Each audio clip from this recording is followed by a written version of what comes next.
রাস্তাঘাট অনেকটাই ফাঁকা হয়ে যায় আর যানবাহনের অভাবে দুর্ভোগে পড়েন যাত্রীরা। 18 দলের নেতাদের কারাগারে পাঠানোর পরপরই গোলযোগের আশঙ্কায় রাজধানীর রাস্তাঘাট ফাঁকা হতে থাকে।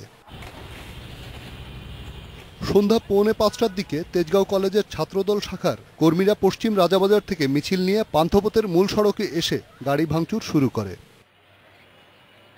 হরতালের ঘোষণা আসার পর যানবাহনের সংখ্যা দ্রুত কমতে থাকে। দুর্ভোগে পড়েন যাত্রীরা। কিভাবে যাব এখন, গাড়ি পাবো কোন সময়, যাব কোন সময় তো বলতে পারি না। মিরপুরে যাব কিন্তু গাড়ি পাচ্ছি না, আমি 2.5 ঘন্টা দাঁড়িয়ে আছি এখানে, কোনো গাড়ি পাচ্ছি না। কোনো গাড়িতে বাদুর ঝোলা করে দেওয়ার মতো আজকে উপায় নেই। সন্ধ্যার পরপর মিরপুরে 2টি বাসে আগুন লাগিয়ে দেয় দুর্বৃত্তরা।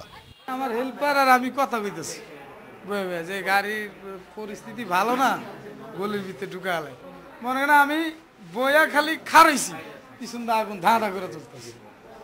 আমি যে গাড়িতে নাম হই টাইম পাইতেছি না। পুলিশ বলছে তারা সতর্ক অবস্থায় আছে, আর পোড়ানো বাসগুলোর পেছনে কারা আছে তা তদন্ত করে দেখা হবে। তাৎক্ষণিক সংবাদ পেয়ে ঘটনাস্থলে আমাদের পুলিশ যায়, ফায়ার সার্ভিস যায়, আগুন নিয়ন্ত্রণে আনে। এই ঘটনার সংক্রান্তে আমরা বাসের ড্রাইভার বা বাসের মালিক পক্ষের লোক আসলে আমরা আইনি ব্যবস্থা নেব, এই বিষয়ে আমাদের প্রস্তুতি চলছে।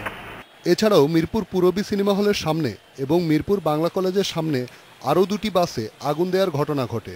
তবে এ সময় বৃষ্টি হওয়ায় বাস দুটির তেমন কোনো ক্ষয়ক্ষতি হয়নি। রিশাদ হুদা, ইন্ডিপেন্ডেন্ট নিউজ, ঢাকা। হরতালে ভাঙচুর এবং